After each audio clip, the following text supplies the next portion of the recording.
നമ്മൾ എടുക്കുന്നത് new SCERT 5ാം ക്ലാസ്സിലെ 5ാമത്തെ ചാപ്റ്റർ ആയിട്ടുള്ള വരയ്ക്കാം വായിക്കാം എന്നുള്ളതാണ്.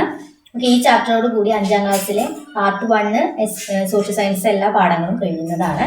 അപ്പോൾ ഒന്നാമത്തെ പാഠം എന്ന് പറയുന്നത് ഇമ്പോർട്ടൻ്റ് അല്ല. ഓക്കെ, അതുകൊണ്ടാണ് ഒന്നാമത്തെ പാഠം നമ്മൾ എടുക്കാത്തത്. ഇനി നമുക്ക് തുടങ്ങാം. ആദ്യം തന്നെ പ്ലാൻ എന്താണെന്നുള്ളത്. ഓക്കെ, പ്ലാൻ തയ്യാറാക്കുമ്പോൾ കൃത്യമായ അളവുകൾ കൂടി ഉൾപ്പെടുത്തണം. എന്നാൽ സ്കെച്ചുകൾ തയ്യാറാക്കുമ്പോൾ അളവുകൾ കൃത്യമാകണമെന്നില്ല. അപ്പോൾ പ്ലാനുകൾക്കൊക്കെ കൃത്യമായ അളവുകൾ കൂടി ഉൾപ്പെടുത്തി വരയ്ക്കണം. സ്കെച്ചുകൾ വരയ്ക്കുമ്പോൾ നമുക്ക് കൃത്യമായ അളവുകൾ ഉണ്ടാവണമെന്നില്ല. ഓക്കെ, കൃത്യമായ അളവിന്റെ ആവശ്യമില്ല. അപ്പൊ എന്താ സ്കെച്ചുകൾ? സ്കെച്ചുകൾ എന്ന് പറഞ്ഞു കഴിഞ്ഞാൽ രേഖാചിത്രങ്ങൾ. അതായത് നമ്മൾ ഒരു പ്രദേശത്തെ കണ്ടുകൊണ്ട് നമ്മുടെ ഓർമ്മയിൽ നിന്നോ അല്ലെങ്കിൽ ആ പ്രദേശത്തെ നോക്കി നമ്മൾ വരച്ചെടുക്കുന്ന ചിത്രങ്ങളെയാണ് നമ്മൾ എന്ത് പറയുന്നത്? സ്കെച്ചുകൾ എന്ന് പറയുന്നത്. അതായത് കൃത്യമായ അളവുകളൊന്നും ഇല്ല. ഓക്കെ, നമ്മളൊരു പ്രദേശത്തിന് ഓർമ്മയിൽ നിന്നോ അല്ലെങ്കിൽ നമ്മൾ നോക്കി കണ്ടുകൊണ്ട് നമ്മൾ വരച്ചെടുക്കുന്നതാണ് സ്കെച്ചുകൾ എന്ന് പറയുന്നത്. അതിന് അളവുകൾ കൃത്യമാവണമെന്നില്ല. ഓക്കെ, എന്നാൽ പ്ലാൻ എന്ന് പറയുന്നത് കൃത്യമായ അളവോട് കൂടിയിട്ട് നമ്മൾ തോതിന്റെയും ദിക്കിന്റെയും അടിസ്ഥാനത്തിൽ, ഓക്കെ, തോതിന്റെയും ദിക്കിന്റെയും അടിസ്ഥാനത്തിൽ നമ്മൾ വരച്ചെടുക്കുന്ന ഒരു പ്രദേശത്തിന്റെ ചിത്രങ്ങളെയാണ് നമ്മൾ എന്ത് പറയുന്നത്? പ്ലാൻ എന്ന് പറയുന്നത്. പ്ലാൻ എപ്പോഴും കൃത്യമായ അളവുകളോട് കൂടിയിട്ടാണ് നിർമ്മിക്കേണ്ടത്. അതുപോലെ അതിൽ തോതിന്റെയും ദിക്കിന്റെയും അടിസ്ഥാനത്തിലാണ് നമ്മൾ ഈ പ്ലാൻ വരച്ചെടുക്കേണ്ടത്. ഓക്കെ, അപ്പൊ ഈ ഒരു ഡിഫറൻസ് നമ്മൾ ആദ്യം പഠിച്ചു വെക്കാം. നെക്സ്റ്റ് പറയുന്നത് ദിശകൾ മനസ്സിലാക്കുകയാണ്. ഓക്കെ, നമുക്ക് ദിശകളെ കുറിച്ചിട്ട് മനസ്സിലാക്കുന്ന ഒരു ഇത് വേണം. ഓക്കെ, അപ്പൊ അതിൽ ഫസ്റ്റ് തന്നെ കിഴക്ക് ഏതാണ്? കുട്ടി തിരിഞ്ഞു നിൽക്കുന്നതാണ്. അജിത് തിരിഞ്ഞു നിൽക്കുന്നത് കിഴക്കോട്ടാണ്. അവന്റെ വലത് കൈ തെക്കോട്ടും ഇടത് കൈ വടക്കോട്ടും. അവന്റെ നിഴൽ എപ്പോഴും സൂര്യന് നേരെ ഓപ്പോസിറ്റ്, അതായത് പടിഞ്ഞാറ് ദിശയിലുമായിരിക്കും എന്നുള്ളതാണ്. ഇനി ദിശ മനസ്സിലാക്കിയ സമയം കൊണ്ട് നമ്മൾ നാവികർ ഉപയോഗിച്ചിരുന്ന, പണ്ട് കാലത്ത് നാവികർ സമുദ്രയാത്ര ഉപയോഗിച്ചിരുന്ന വടക്ക് നോക്കി യന്ത്രം. ഓക്കെ, ഉപകരണമാണ് വടക്ക് നോക്കി യന്ത്രം. ഓക്കെ, അതായത് പണ്ട് കാലത്ത് നാവികർ ഉപയോഗിച്ചിരുന്ന ഉപകരണം ഏതാണെന്ന് ചോദിച്ചു കഴിഞ്ഞാൽ വടക്ക് നോക്കി യന്ത്രം. അപ്പോൾ ഇത് ഈ വടക്ക് നോക്കി യന്ത്രം എങ്ങനെയാണെന്ന് ചോദിച്ചു കഴിഞ്ഞാൽ സ്വതന്ത്രമായി ചലിക്കുന്ന കാന്തസൂചി തെക്ക് വടക്ക് ദിശയിൽ എപ്പോഴും നിലകൊണ്ടിരിക്കും. ഓക്കെ, നോർത്തിലോട്ടും സൗത്തിലോട്ടും ആയിരിക്കും അതിന്റെ കാന്തസൂചി നിലനിൽക്കുക. അതാണ് അതിന്റെ മെയിൻ തത്വം എന്ന് പറയുന്നത്. ഈ ഉപകരണത്തിന്റെ അടിസ്ഥാനം ഈ തത്വത്തെ ആശ്രയിച്ചിട്ടാണ് നിൽക്കുന്നത്. ഓക്കെ, തെക്ക് വടക്ക് ദിശയിൽ സ്വതന്ത്രമായി ചലിക്കുന്ന ഒരു കാന്തസൂചി ഉണ്ടാവും. ഇതാണ് നാവികര് പണ്ട് കാലത്ത് യാത്ര ചെയ്യുമ്പോഴൊക്കെ ഉപയോഗിച്ചിരുന്ന ഉപകരണം എന്ന് പറയുന്നത്. ഓക്കെ, ഇനി നോർത്ത് ഈസ്റ്റ് വെസ്റ്റ് സൗത്ത് അറിഞ്ഞിരിക്കുക എന്നുള്ളത് നമുക്കറിയാം. ന്യൂസ് എന്ന രീതിയിൽ നമ്മൾ ചെറുപ്പത്തിലൊക്കെ പഠിച്ചിട്ടുണ്ട്. ഓക്കെ, ന്യൂസ് എന്നുള്ള രീതിയിൽ. ഓക്കെ, അപ്പൊ അതിന് നോർത്ത് സൗത്ത് ഈസ്റ്റ് വെസ്റ്റ് എന്നുള്ള രീതിയിൽ നമ്മൾ പഠിക്കുക. അത്രയേ ഉള്ളൂ. നെക്സ്റ്റ് നമുക്ക് ഇമ്പോർട്ടന്റ് എന്ന് പറയുന്നത് ഇവിടെയാണ്. ഓക്കെ, ഭൂമധ്യരേഖ. എന്താ ഭൂമധ്യരേഖ എന്നുള്ളത്? ഒരു ഗ്ലോബ് തന്നിട്ടുണ്ട്. ഈ ഗ്ലോബിലെ 2 അർദ്ധഗോളങ്ങളായി വിഭജിക്കുന്ന രേഖയാണ് എന്ത് പറയുന്നത്? ഭൂമധ്യരേഖ. ഇതാണ് ഭൂമധ്യരേഖ എന്ന് പറയുന്നത്. ഓക്കെ, ഭൂമധ്യരേഖ. ഓക്കെ, ഇതാണ് ഭൂമധ്യരേഖ. ഓക്കെ, എന്താണ്? നമുക്കറിയാം, ഒരു ഗ്ലോബിനെ 2 അർദ്ധഗോളങ്ങളായി വിഭജിക്കുന്ന രേഖയാണ് ഭൂമധ്യരേഖ, അല്ലെങ്കിൽ ഭൂമിയെ 2ആയിട്ട് വിഭജിക്കുന്ന രീതിയിലുള്ള സാങ്കല്പിക രേഖയാണ് നമ്മുടെ ഭൂമധ്യരേഖ എന്ന് പറയുന്നത്. ഈ ഭൂമധ്യരേഖ നമ്മുടെ ഭൂമിയെ അല്ലെങ്കിൽ ഈ ഗ്ലോബിനനുസരിച്ചിട്ട് വടക്കേ അല്ലെങ്കിൽ ഉത്തര അർദ്ധഗോളം, വടക്കേ അർദ്ധഗോളം എന്നും അല്ലെങ്കിൽ ഉത്തര അർദ്ധഗോളം എന്നും ആയിട്ടും, അടുത്തത് എന്ന് പറയുന്നത് തെക്കേ അല്ലെങ്കിൽ ദക്ഷിണ അർദ്ധഗോളമായിട്ട് എന്ത് ചെയ്യുന്നു? വിഭജിക്കുന്നുണ്ട് ഭൂമധ്യരേഖ. ഓക്കെ, ഇങ്ങനെ ഭൂമധ്യരേഖ പോകുന്നു. ഈ ഭൂമധ്യരേഖ ഭൂമിയെ 2 അർദ്ധഗോളങ്ങളായിട്ട് വിഭജിക്കുന്നു. വടക്ക് ഭാഗത്തുള്ളത് ഉത്തര അർദ്ധഗോളം അല്ലെങ്കിൽ വടക്കേ അർദ്ധഗോളം എന്നും, തെക്ക് ഭാഗത്ത് നിൽക്കുന്ന തെക്കേ അർദ്ധഗോളം അല്ലെങ്കിൽ ദക്ഷിണ അർദ്ധഗോളം എന്നുള്ള രീതിയിൽ അറിയുന്നു. ഇനി ഭൂമധ്യരേഖയ്ക്ക് സമാന്തരമായിട്ട് മുകളിലേക്കും, അതായത് ഉത്തര അർദ്ധഗോളത്തിലൂടെയും അതേപോലെ തന്നെ തെക്കേ അർദ്ധഗോളം അല്ലെങ്കിൽ ദക്ഷിണ അർദ്ധഗോളത്തിലൂടെ നമ്മൾ വരയ്ക്കുന്ന ഈ സാങ്കല്പിക രേഖയാണ് നമ്മൾ എന്ത് പറയുന്നത്? അക്ഷാംശ രേഖ. ഓക്കെ, അതായത് ഭൂമധ്യരേഖയ്ക്ക് സമാന്തരമായി വരച്ചിരിക്കുന്ന രേഖയാണ് എന്ത് പറയുന്നത്? അക്ഷാംശ രേഖ എന്ന് പറയുന്നത്. ഈ അക്ഷാംശ രേഖകൾക്ക് ലംബ ദിശയിൽ, ഓക്കെ, ലംബമായിട്ട് വരയ്ക്കുന്ന അർദ്ധവൃത്താകൃതിയിലുള്ള രേഖകളെയാണ് നമ്മൾ എന്തെന്ന് പറയുന്നത്? രേഖാംശ രേഖകൾ എന്ന് പറയുന്നത്.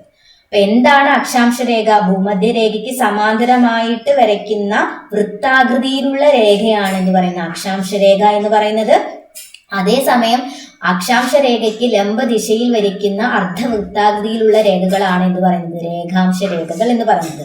ഈ രേഖാംശ രേഖകളും അക്ഷാംശ രേഖകളും ഒക്കെ നമുക്ക് ഒരു സ്ഥലത്തിന്റെ സ്ഥാന നിർണയത്തിന് ഉപകരിക്കുന്നു എന്നുള്ളതാണ്. ഓക്കെ, ഭൂമിയിലെ ഒരു സ്ഥലത്തിന്റെ സ്ഥാനനിർണയം നടത്തുന്നതിന് ഈ സാങ്കല്പിക രേഖകളെ അടിസ്ഥാനമാക്കിയാണ് സ്ഥാനനിർണയം നടത്തുന്നത്.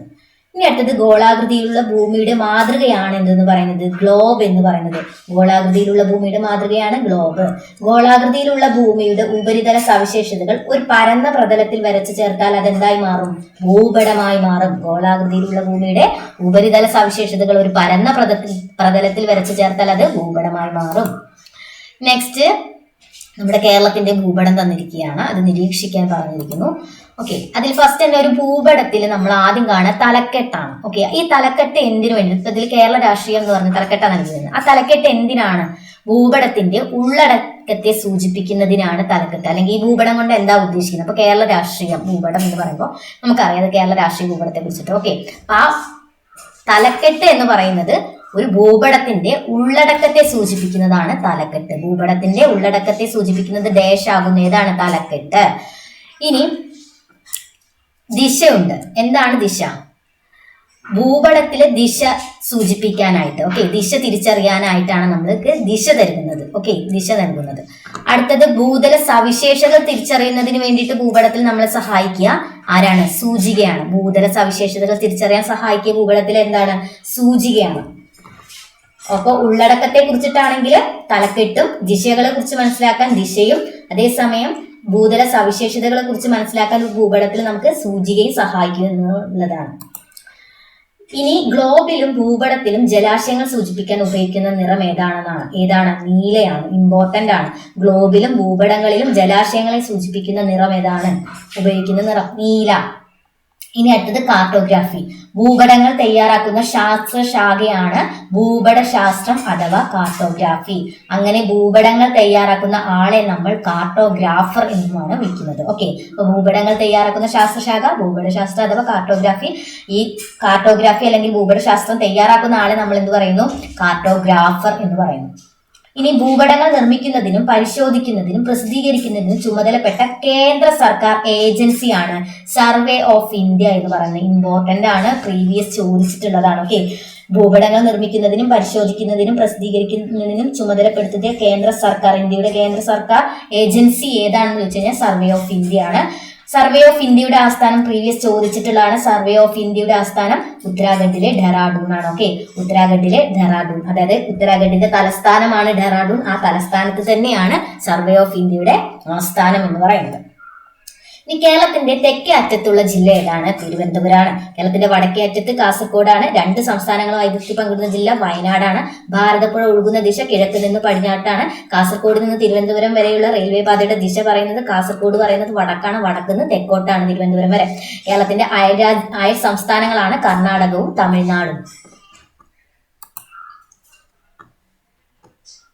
ഇനി നമുക്ക് ഇമ്പോർട്ടന്റ് പറയുന്നത് ഇന്ത്യയാണ്. ഇന്ത്യയിൽ ചോദിക്കുന്നത്, ഇന്ത്യയിൽ ഒരു സംസ്ഥാനമാണല്ലോ കേരളം. ഇന്ത്യയിലെ എത്ര സംസ്ഥാനങ്ങളും കേന്ദ്രഭരണ പ്രദേശം, നിലവിൽ ഇന്ത്യയിൽ 28 സംസ്ഥാനങ്ങളും 8 കേന്ദ്രഭരണ പ്രദേശങ്ങളുമാണ് ഉള്ളത്. ഇമ്പോർട്ടന്റ് ആണ്, പഠിച്ചു പോവുക. 28 സംസ്ഥാനങ്ങളും 8 കേന്ദ്രഭരണ പ്രദേശങ്ങളും. ഇന്ത്യയിലെ സംസ്ഥാനങ്ങൾ, അവയുടെ തലസ്ഥാനങ്ങൾ, കേന്ദ്രഭരണ പ്രദേശങ്ങൾ എന്നിവയുടെ പട്ടിക തയ്യാറാക്കൂ. ഇപ്പൊ നമ്മൾ ആദ്യം തന്നെ അറിയണം ഇതൊക്കെ. അപ്പോൾ നമുക്ക് ഓരോ സംസ്ഥാനങ്ങളുടെ തലസ്ഥാനങ്ങൾ നോക്കാം. സിക്കിമിന്റെ ആണെങ്കിൽ ഗാംഗ്ടോക്ക് ആണ്. അരുണാചൽ പ്രദേശിന്റെ ഇറ്റാനഗർ, അസാമിന്റെ ദിസ്പൂരാണ്, നാഗാലാൻഡിന്റെ കൊഹിമ, മണിപ്പൂരിന്റെ ഇംഫാൽ, മിസോറാമിന്റെ ഐസോള്, ത്രിപുരയുടെ അഗർത്തല, തമിഴ്നാടിന്റെ ചെന്നൈ, കർണാടകയുടെ ബാംഗ്ലൂര്, ആന്ധ്രാപ്രദേശിന്റെ അമരാവതിയാണ്. ഇമ്പോർട്ടന്റ് ആണ്. തെലുങ്കാനയുടെ ഹൈദരാബാദ്, മഹാരാഷ്ട്രയുടെ മുംബൈ, ഒഡീഷയുടെ ഭുവനേശ്വർ, ഛത്തീസ്ഗഡിന്റെ റായ്പൂർ. ബാക്കിയുള്ളത് കൂടി നോക്കാം. ബീഹാറിന്റെ ആണെങ്കിൽ പാറ്റ്ന, ജാർഖണ്ഡിന്റെ റാഞ്ചി, പശ്ചിമ ബംഗാളിന്റെ കൊൽക്കത്ത, ഒഡീഷയുടെ ഭുവനേശ്വർ, ഛത്തീസ്ഗഡിന്റെ റായ്പൂർ, മധ്യപ്രദേശിന്റെ ഭോപ്പാല്, മഹാരാഷ്ട്രയുടെ മുംബൈ, ഗുജറാത്തിന്റെ ഗാന്ധിനഗർ, രാജസ്ഥാന്റെ ജയ്പൂര്, ഉത്തർപ്രദേശിന്റെ ലക്നൌ. നമ്മൾ പറഞ്ഞു കഴിഞ്ഞു. ഉത്തരാഖണ്ഡ് ഡെറാഡൂണ്. നമ്മുടെ സർവേ ഓഫ് ഇന്ത്യയുടെ ആസ്ഥാനം സ്ഥിതി ചെയ്യുന്നത് ഡെറാഡൂൺ ആണെന്ന് പറഞ്ഞു കഴിഞ്ഞു. ഓക്കെ, ഹരിയാനയുടെയും പഞ്ചാബിന്റെയും ചണ്ഡീഗഡ് ആണ്. ഹിമാചൽ പ്രദേശിന്റെ ഷിംലയാണ്. ഓക്കെ, ഇത്രയും കാര്യങ്ങളാണ്. ഇനി നമ്മുടെ ഇത് നമ്മൾക്ക് ഇമ്പോർട്ടന്റ് ആണ്, എല്ലാവരും പഠിച്ചു വെക്കണം. ഓക്കെ, അടുത്തത് പറയുന്നത് കേന്ദ്രഭരണ പ്രദേശങ്ങളാണ്, അവയുടെ ആസ്ഥാനം നോക്കാം. ലഡാക്ക് ആണ്. ലഡാക്കിന്റെ ലേ ആണ് ആസ്ഥാനം. ഓക്കെ, ലഡാക്ക്. ജമ്മു കാശ്മീർ പറയുന്ന കേന്ദ്രഭരണ പ്രദേശത്തിന്റെ ശീതകാലങ്ങളിൽ ജമ്മുവും വേനൽക്കാലങ്ങളിൽ ശ്രീനഗറുമായിരിക്കും ആസ്ഥാനം എന്ന് പറയുന്നത്. പുതുച്ചേരി തന്നെയാണ്. ദാമൻ ദിയു ദാദ്ര നഗർ ഹവേലിയുടെ ധാമനാണ് ആസ്ഥാനം.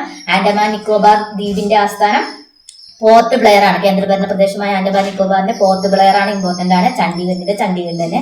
ഡൽഹിയുടെ ന്യൂഡൽഹി, ലക്ഷദ്വീപിന്റെ കവരത്തി. ഇമ്പോർട്ടന്റ്. ഇനി കുറച്ച് ക്വസ്റ്റ്യൻസ് ആണ്. അതിൽ ഫസ്റ്റ് തന്നെ ഇന്ത്യയുടെ കിഴക്ക് ഭാഗത്തുള്ള കടൽ ഏതാണ്? ബംഗാൾ ഉൾക്കടലാണ്. ഇന്ത്യയുടെ പടിഞ്ഞാറ് ഭാഗത്തുള്ള കടൽ അറബിക്കടലാണ്. ഇന്ത്യയുടെ തലസ്ഥാനം ന്യൂഡൽഹിയാണ്. ഇന്ത്യയുടെ ഏറ്റവും വടക്കു ഭാഗത്തുള്ള കേന്ദ്രഭരണ പ്രദേശം ലഡാക്ക് ആണ്.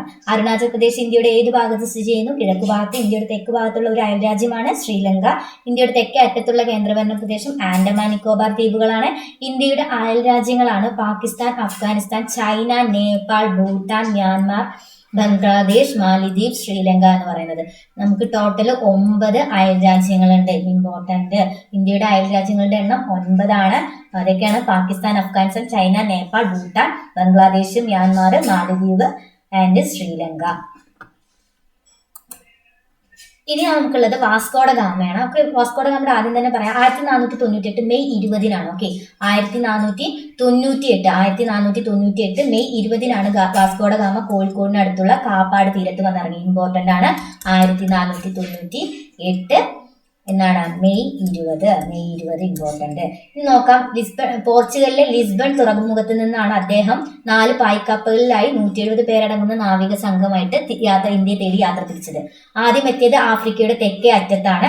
തെക്കേ അറ്റത്ത് നിന്ന് അദ്ദേഹം ആഫ്രിക്കയുടെ കിഴക്കേ തീരം വഴി വടക്കോട്ട് സഞ്ചരിച്ച് മലിന്തി തുറമുഖത്തെത്തി. അതിനുശേഷം നാവികരുടെ നിർദ്ദേശങ്ങൾ സ്വീകരിച്ച് മൺസൂൺ കാറ്റുകളുടെ സഹായത്തോടെയാണ് 1498 മെയ് 20-നെത്തിയത്. അപ്പൊ എവിടെ നിന്നാണ് അദ്ദേഹം യാത്ര ആരംഭിച്ചത്? വാസ്കോഡ ഗാമ പോർച്ചുഗലിലെ ലിസ്ബണിൽ നിന്നാണ് യാത്ര ആരംഭിച്ചത്.